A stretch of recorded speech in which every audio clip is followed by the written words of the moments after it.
क्या होगा अगर सूरज हमारी धरती के करीब आ जाए। कुछ ऐसा ही सोचकर चाइनीज फिल्म मेकर गो फैन ने ये फिल्म बनाई जिसका नाम है द वंडरिंग अर्थ 2। 2023 में रिलीज हुई इस फिल्म ने पूरे $590 मिलियन की कमाई की और आज मैं इसी मूवी को एक्सप्लेन करूंगा। फिल्म की शुरुआत में हम देखते हैं कि सूरज के करीब आने की वजह से हमारी धरती पर सूखा पड़ गया है और गर्मी भी लगातार बढ़ती जा रही है। अब इन हालातों को देखकर वैज्ञानिक धरती पर आने वाले खतरे को भांप लेते हैं और पूरी दुनिया को ये बता देते हैं कि अगर सूरज इसी रफ्तार से धरती के करीब आता रहा तो अगले 100 सालों में सूरज हमारी धरती को अपने बीच में समाकर खत्म कर देगा और 300 सालों में पूरे सौरमंडल को। इस खतरे को सोलर क्राइसिस का नाम दिया जाता है और इससे बचने के लिए यूनाइटेड अर्थ गवर्नमेंट मूविंग माउंटेन नाम का एक प्रोजेक्ट शुरू करती है। इस प्रोजेक्ट में वो लोग धरती के अलग अलग हिस्सों में बड़े बड़े इंजन लगाते हैं ताकि उन इंजन की मदद से धरती को इस सौर मंडल से दूर ले जाकर सोलर क्राइसिस से बचाया जा सके। लेकिन इस प्रोजेक्ट में बहुत ज्यादा खर्चा हो रहा था जिसकी वजह से आम जनता को प्रॉब्लम होने लगी और वो लोग इस प्रोजेक्ट के खिलाफ प्रोटेस्ट करने लगे। इसी के साथ यूईजी मतलब यूनाइटेड अर्थ गवर्नमेंट डिजिटल लाइफ प्रोजेक्ट पर बैन लगा देती है जिसके कारण प्रोटेस्ट के साथ साथ दंगे फसाद भी होने लगते हैं। क्योंकि डिजिटल लाइफ प्रोजेक्ट मतलब डीएलपी के मेंबर्स का मानना था कि इंसानों का फ्यूचर सिर्फ कंप्यूटर में है। दरअसल डीएलपी एक ऐसा प्रोजेक्ट था जिसमें इंसानी दिमाग को एक डिस्क में अपलोड करके एआई के जरिए हमेशा के लिए जिंदा रखा जा सकता था। लेकिन यूईजी के बैन के बाद वो लोग इस प्रोजेक्ट पर काम नहीं कर पा रहे थे और उनके पास रिसोर्सेज की भी कमी हो गई थी। इसलिए वो लोग यूईजी पर हैकिंग करके आतंकी हमले करने लगे। वहीं यूईजी नोटिस करती है कि उनके मूविंग माउंटेन प्रोजेक्ट से लोगों का विश्वास उठता जा रहा है और उनके प्रोजेक्ट के खिलाफ प्रोटेस्ट बढ़ते जा रहे हैं। लेकिन चाइनीज एम्बेसडर जाओ इस प्रोजेक्ट के पहले पार्ट को पूरा करने को कहते हैं। वो कहते हैं मूविंग माउंटेन का पहला पार्ट जल्दी ही पूरा हो जाएगा और उसी के साथ लोगों का भरोसा भी वापस आ जाएगा, इसलिए हमें इसके पहले पार्ट को पूरा करने पर ध्यान देना चाहिए। इसके बाद वो बताते हैं कि सबसे पहले वो लोग चांद पर अपने इंजन का टेस्ट करेंगे क्योंकि वो लोग धरती के साथ साथ चांद को भी सौर मंडल से बाहर ले जाने वाले थे। फिर हम देखते हैं कि यूईजी चांद पर इंजन की टेस्टिंग के लिए बहुत से लोगों को एस्ट्रोनॉट बनने की ट्रेनिंग देती है और उन्हीं में से कुछ सोल्जर्स को बेस पर इकट्ठा किया जाता है जिसमें हम लियू नाम के एक पायलट को देखते हैं। उनका बेस चारों तरफ से प्रोटेस्टर से घिरा होता है और पुलिस वाले उन्हें रोक रहे होते हैं कि तभी एक प्रोटेस्टर बेस के अंदर आकर हमला करने वाला होता है। लेकिन हान नाम की एक लड़की उसको मारकर नीचे गिरा देती है जिसे देखकर लियू उससे बहुत इम्प्रेस होता है। इसके बाद उन सभी ट्रेनीज को एक एलिवेटर में बिठाकर स्पेस में भेज दिया जाता है। ये दुनिया का सबसे ऊंचा एलिवेटर होता है जिसकी स्पीड भी बहुत तेज होती है और इसी के कारण बहुत सारे ट्रेनीज सफर में ही बेहोश हो जाते हैं। इसके बाद सभी ट्रेनीज को अलग अलग तरह की ट्रेनिंग दी जाती है जिसमें उन्हें फाइटिंग करना और फायर आर्म का इस्तेमाल करना सिखाया जाता है। इसके साथ साथ उन्हें बार बार एलिवेटर में भेजा जाता है ताकि उनकी बॉडी को जीरो ग्रेविटी टॉलरेट करने की आदत हो जाए। सभी ट्रेनीज के मेडिकल टेस्ट किए जाते हैं और रोज एक्सरसाइज करवाई जाती है। इस ट्रेनिंग के दौरान लियू और हैन एक दूसरे के बहुत अच्छे दोस्त बन जाते हैं। खैर लियू ने तो हैन से दोस्ती कर ली लेकिन मुझसे आपकी दोस्ती तभी होगी जब आप मेरे चैनल को सब्सक्राइब करके बेल आइकन को प्रेस कर लेंगे जिससे हम लोग हर हफ्ते एक नई फिल्म के साथ एक दूसरे से मिल पाएंगे। चलिए कहानी पर वापस आते हैं। अच्छे दोस्त बनने के बाद एक दिन लियू हैन को शादी के लिए प्रपोज कर देता है। इसी सुबह न्यू ट्रेनीज का एक बैच वहाँ आता है। वो जाकर एलिवेटर में बैठ जाता है। तभी अचानक से बेस के सारे ड्रोन्स अपने आप उड़ने लगते हैं। चेक करने पर पता चलता है कि उनके बेस का सिस्टम किसी ने हैक कर लिया है। वहीं एलिवेटर भी अपने निर्धारित समय से पहले ही ऊपर जाने लगते हैं और हमें पता चलता है कि एलिवेटर के अंदर बैठे न्यू ट्रेनीज के बीच में कुछ आतंकवादी भी शामिल होते हैं जो एलिवेटर के अंदर मौजूद सभी ट्रेनीज से उनकी आईडी चुरा लेते हैं और उनको उनकी चेयर पर लॉक करके सारे दरवाजे बंद कर देते हैं। वहीं नीचे बेस पर वो सारे ड्रोन्स हमला करने लगते हैं और चारों तरफ तबाही मचा देते हैं। बेस के इंजीनियर्स उन ड्रोन्स को रोकने की पूरी कोशिश करते हैं लेकिन वो किसी भी ड्रोन को रोक नहीं पाते।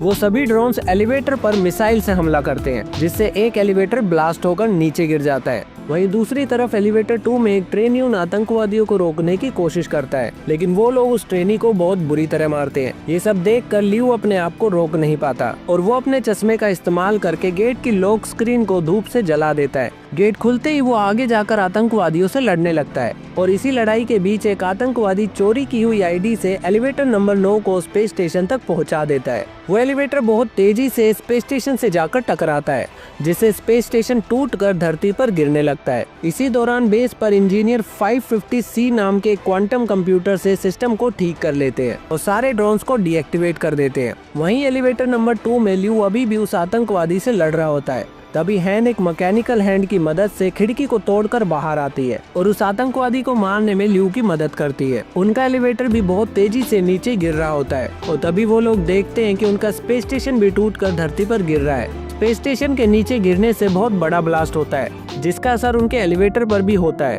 उनके एलिवेटर की सारी खिड़कियां टूटकर बिखर जाती है, लेकिन इस हादसे में ल्यू और हैन की जान बच जाती है। फिर इस हादसे की खबर न्यूज पर दिखाई जाती है जिसमें बताया जाता है कि इस हादसे में लगभग 3,541 लोगों की जान जा चुकी है और 5,000 से भी ज्यादा लोग घायल हुए हैं। अब इस घटना को देखकर यूईजी के खिलाफ और भी ज्यादा लोग भड़क जाते हैं। सभी प्रोटेस्टर गवर्नमेंट से डीएलपी को वापस चालू करने की मांग करते हैं। फिर हम देखते हैं जाओ को, जो अमेरिकन एम्बेसडर से यूईजी प्रोजेक्ट पर काम करने के लिए एक और मौका मांगता है। इस घटना के कुछ हफ्तों बाद लोगों को क्रायोस्लिप में रखकर चांद पर भेजा जाता है ताकि वो लोग चांद पर जाकर यूईजी के प्रोजेक्ट्स के इंजन पर काम जारी रख सके। यहीं पर हम देखते हैं कंप्यूटर इंजीनियर को जिसका नाम हैंग्यू होता है। हैंग्यू क्रायोस्लिप से उठता है और सीधा जाकर 550A नाम के क्वांटम कंप्यूटर के जरिए अपनी बेटी याया से बात करता है जो कि मर चुकी है। फिर हमें पता चलता है कि हैंग्यू पहले डीएलपी के लिए काम करता था और अभी वो अपनी बेटी को कंप्यूटर के जरिए जिंदा रखना चाहता है, जिसके लिए उसको 550C AI कंप्यूटर की जरूरत पड़ेगी।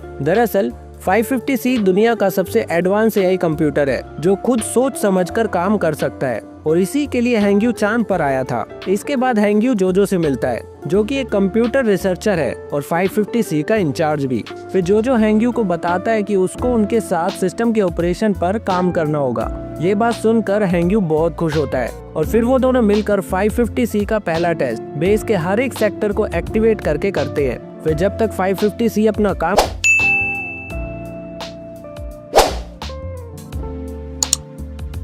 कर रहा होता है तब तक जोजो हैंग्यू को उसके दिमाग की डिजिटल कॉपी देता है जिसे कंपनी ने जब्त कर लिया था क्योंकि यूईजी ने डीएलपी के प्रोजेक्ट पर बैन लगा दिया था। इसके बाद हैंग्यू 550A कंप्यूटर के जरिए अपनी बेटी याया से फिर से बात करता है और इस बार जोजो भी उससे बात करता है और हैंग्यू से पूछता है कि याया कितने दिनों से ऐसे बात कर रही है। फिर हम देखते हैं कि हैंग्यू उस दिन को याद करता है जब वो अपने परिवार के साथ कार में कहीं जा रहा था और अचानक से उसकी कार का एक्सीडेंट हो जाता है जिसमें उसकी पत्नी वहीं पर मर जाती है और बेटी याया हॉस्पिटल में अपनी जिंदगी की आखिरी सांसें गिन रही होती है।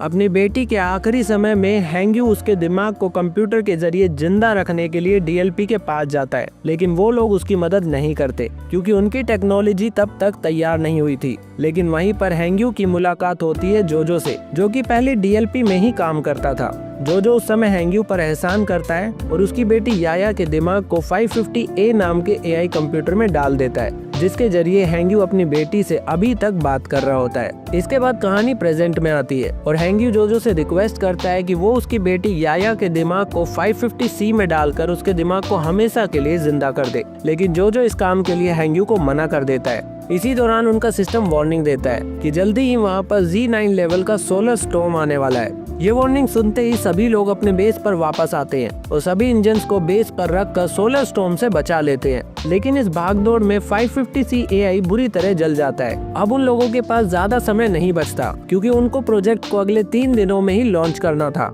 लेकिन बिना AI के प्रोजेक्ट का लॉन्च करना नामुमकिन था। लेकिन उसके बदले में वो जोजो से अपने आप को 550 AI मॉडल डेवलप करने वाली टीम में शामिल करने को कहता है। जोजो हैंग्यू की इस डील को मान लेता है और हैंग्यू 550A से अपनी बेटी याया की डिस्क को निकालकर उनको अपना AI दे देता है। फिर 3 दिन बाद उनकी टीम प्रोजेक्ट का पहला टेस्ट रन करती है जिसमें वो लोग कामयाब होते हैं और चांद अपनी जगह से थोड़ा सा खिसक जाता है। बेस पर मौजूद पूरी टीम बहुत खुश होती है क्योंकि इस टेस्ट से ये साबित हो जाता है कि अगले 20 सालों में वो पूरी तरह से चांद को धरती से दूर कर देंगे। टीम की कामयाबी की ये खबर पूरी दुनिया में फैल जाती है और सब लोगों को मूविंग माउंटेन प्रोजेक्ट पर फिर से भरोसा होने लगता है। इसके कुछ महीनों बाद वो लोग इंजन का टेस्ट धरती पर करते हैं जिससे सारी स्क्रीन ब्लैक हो जाती है और लोगों को लगता है कि उनका टेस्ट फेल हो गया। लेकिन उसके कुछ देर बाद सबको धरती हिलती हुई महसूस होती है और स्क्रीन पर आसमान में जाती हुई लाइट्स नजर आती है। इस टेस्ट से यूईजी के वैज्ञानिक प्रूफ कर देते हैं कि वो लोग धरती को हिलाने में कामयाब रहे।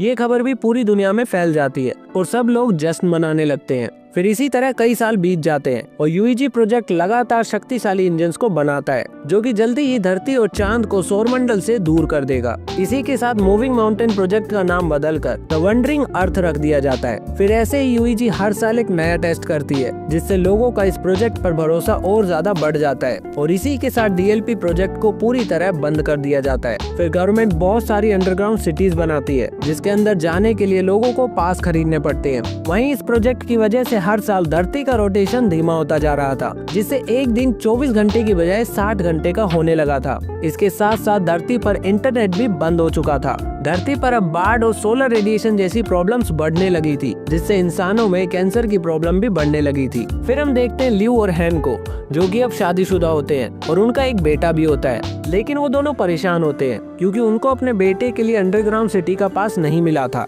इसी दौरान हैन को भी कैंसर हो जाता है जिससे लियू और भी ज्यादा परेशान हो जाता है। फिर हम हैंग्यू को देखते हैं जो कि अब 550 एआई कंप्यूटर डेवलपमेंट टीम में काम करके अपनी बेटी याया के लिए एक नया एआई बनाता है जिसे वो 550W का नाम देता है। फिर हमें पता चलता है कि स्पेस स्टेशन को गिरे हुए पूरे 14 साल हो चुके हैं और अब लियू मेजर की पोस्ट पर आ चुका है। फिर एक दिन लियू को स्पेस में भेजने के लिए उसका इंटरव्यू लिया जाता है और उसका इंटरव्यू 550W एआई लेता है। वो बताता है कि लियू के स्किल्स काफी अच्छे हैं, लेकिन लियू की जिंदगी में चल रही परेशानियों की वजह से उसको धरती पर रहकर अपने परिवार की देखरेख करनी चाहिए। इस पर लियू कहता है, मुझे अपने परिवार को अकेला छोड़कर जाने में दुख होगा, लेकिन मुझे अपने बेटे को अंडरग्राउंड सिटी में भेजने के लिए पास की जरूरत है, जिसके लिए मेरा बेस पर काम करना जरूरी है। वहीं पर हैंग्यू भी लियू के इंटरव्यू को सुन रहा होता है और उसकी बात सुनकर वो अपनी बेटी को याद करता है। इसके बाद 550W बताता है कि लियू की पत्नी अगले 65 दिन में मर जाएगी, इसलिए लियू को अपने बेटे के साथ उसके नाना को अंडरग्राउंड सिटी में भेजना चाहिए, ना कि उसकी पत्नी को। ये बात सुनकर लियू को थोड़ा गुस्सा आ जाता है जिसकी वजह से वो इंटरव्यू में फेल हो जाता है। फिर इस इंटरव्यू के बाद लियू सीधा अपनी पत्नी से मिलने हॉस्पिटल जाता है जहाँ पर हैन उससे कहती है,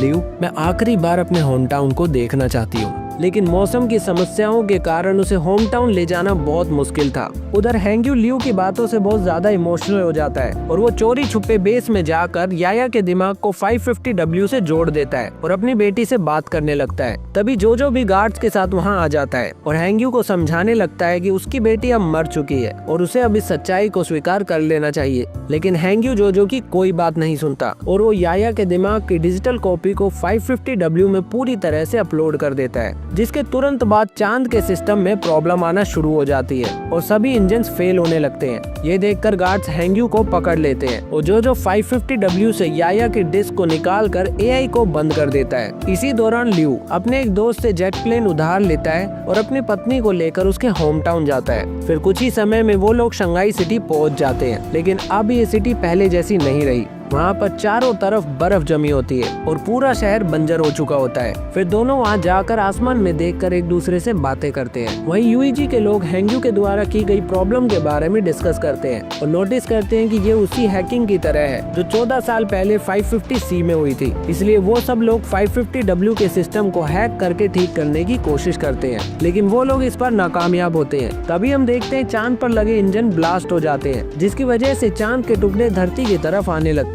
ये सब देखकर चाइना के एम्बेसडर जाओ सभी देशों के लीडर्स को एक इमरजेंसी अलर्ट भिजवा देते हैं, क्योंकि सुनामी धीरे धीरे बढ़ रही थी जो कि जल्दी ही धरती से टकरा जाती है। और इसी इमरजेंसी की वजह से लियू को भी वापस ड्यूटी पर बुला लिया जाता है। इसके साथ साथ गवर्नमेंट अंडरग्राउंड सिटीज को भी खोल देती है ताकि ज्यादा से ज्यादा लोगों की जान बचाई जा सके। उधर लियू के मिशन पर जाने से पहले हैन की डेथ हो जाती है और लियू अपने बेटे को उसके नाना के साथ अंडरग्राउंड सिटी में भेज देता है। फिर हम जाओ को देखते हैं जो सभी देशों के लीडर से मदद मांगता है और कहता है कि उन्हें धरती पर मौजूद सभी परमाणु हथियारों का इस्तेमाल करके चांद पर अटैक करना होगा ताकि वो लोग चांद को धरती से टकराने से रोक सके। जाओ की इस बात को सभी देश मान लेते हैं और अपने अपने परमाणु हथियार को दे देते हैं। वहीं जो हैंग्यू से मिलने जेल में जाता है और उसे बताता है कि वो लोग धरती के इंजन को जल्द से जल्द शुरू करना चाहते हैं, जिसके लिए उन्हें ग्लोबल इंटरनेट को फिर से चालू करना पड़ेगा और इस काम में उनको हैंग्यू की मदद चाहिए। लेकिन हैंग्यू जोजो की मदद करने से साफ साफ मना कर देता है। ये देखकर जोजो उसको याया की डिस्क दिखाकर ब्लैकमेल करता है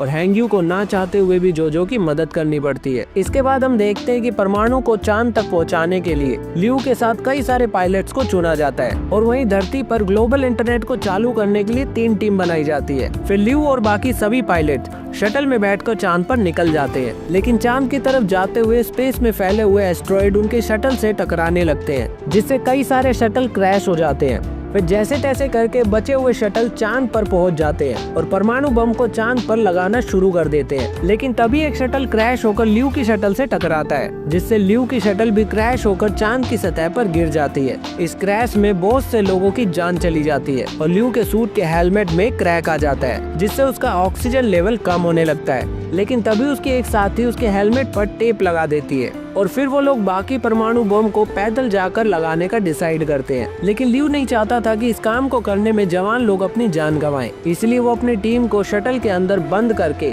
अकेला ही उन बम को लगाने चला जाता है। वहीं धरती पर ग्लोबल इंटरनेट को फिर से चालू करने के लिए हैंगी और जोजो अपने एक साथी के साथ बेजिंग में सर्वर लोकेशन पर पहुँचते हैं, जहाँ पर एक हादसे में उनका साथी मारा जाता है और इसके बाद वो दोनों अकेले ही अपना काम शुरू कर देते हैं। इसी दौरान चांद में हुए ब्लास्ट से निकला हुआ मलबा धरती से टकराने लगता है, जिससे बिल्डिंग्स हिलने लगती है और पानी के अंदर काम कर रहे जोजो के पैरों पर एक बहुत बड़ा सा सर्वर ब्लॉक गिर जाता है और वो बुरी तरह से वहाँ पर फंस जाता है। जोजो हैंग्यू से मदद मांगता है, लेकिन हैंग्यू दूसरे कमरे में होता है और वो दरवाजे को नहीं खोल पाता। हैंग्यू अपने ड्रोन की मदद भी लेता है, लेकिन फिर भी वो दरवाजे को नहीं खोल पाता। उधर जोजो के कमरे में पानी भरने लगता है और वो हार मानकर हैंग्यू को पासवर्ड की दे देता है ताकि आगे का काम हैंग्यू पूरा कर सके। वो जोजो वहीं पर पानी में डूबकर मर जाता है। वहीं धरती पर चांद के टुकड़े लगातार गिरने लगते हैं, जिससे धरती पर तबाही मच जाती है। वहीं यूईजी में बैठे जाओ को बुरी खबर मिलती है कि उनके पास अब परमाणु बम को एक साथ ब्लास्ट करने का समय नहीं बचा है। ये खबर सुनकर जाओ मायूस होता है, लेकिन तभी उसका एक आदमी सॉल्यूशन बताता है कि अगर वो धरती से थोड़े और पायलट्स को चांद पर भेज दे तो परमाणुओं को मैनुअली ब्लास्ट किया जा सकता है। इसका मतलब था कि सभी पायलट्स को अपनी जान देनी पड़ेगी। अब ये देखकर एक बूढ़ा पायलट आगे आता है और कहता है कि यंग लोग हमारी पीढ़ी को आगे बढ़ाएंगे, इसलिए उनकी जान ऐसे नहीं देनी चाहिए। उस पायलट की बात सुनकर सारे बूढ़े पायलट आगे आते हैं और इस मिशन पर जाने के लिए तैयार हो जाते हैं। इसके बाद उन सारे पायलट्स को चांद पर भेज दिया जाता है और ल्यू उन सबको आता देखकर थोड़ा खुश होता है। दूसरी ओर यूईजी में पता चलता है कि टोक्यो और दिल्ली का सर्वर वापस आ चुका है, लेकिन बेजिंग का सर्वर अभी भी रिकवर नहीं हो पाया। इसके बाद हम हैंग्यू को देखते हैं जो बेजिंग में काम कर रहा होता है और उसके रूम में भी अब पानी भरना शुरू हो जाता है, जिसकी वजह से वो की को सही कंप्यूटर से नहीं जोड़ पाता। इसी दौरान चांद पर सभी पायलट्स मिलकर परमाणुओं को ब्लास्ट करना शुरू कर देते हैं और ठीक उसी समय हैंग्यू अपने दिमाग के डिजिटल कॉपी को कंप्यूटर से जोड़ देता है और फिर अपनी बेटी याया की डिस्क को भी एक्टिव करता है और उसे वो पासवर्ड की दिखाकर इंटरनेट को अंदर से एक्टिव करने को कहता है, जिसके बाद हैंग्यू भी पानी में डूबकर मर जाता है। उधर चांद पर परमाणु ब्लास्ट होने की वजह से चांद के टुकड़े तेजी से धरती की तरफ बढ़ने लगते हैं। ये सब देखकर यूईजी में लोग जाओ से कहते हैं कि अभी बेजिंग का सर्वर चालू नहीं हुआ है और अगर हमने उसके बिना धरती के इंजन शुरू किए तो धरती भी ब्लास्ट हो जाएगी। इस पर जाओ कहते हैं हम चाइनीज कभी भी अपने काम को अधूरा नहीं छोड़ते, जैसे ही समय होता है तुम लोग इंजन को शुरू कर दो। ये सुनकर यूईजी के लोग जाओ पर भड़क जाते हैं क्योंकि उन्हें लगता है कि जाओ को बात समझ ही नहीं आ रही कि अगर उन्होंने ऐसे ही इंजन शुरू कर दिया तो धरती तबाह हो जाएगी।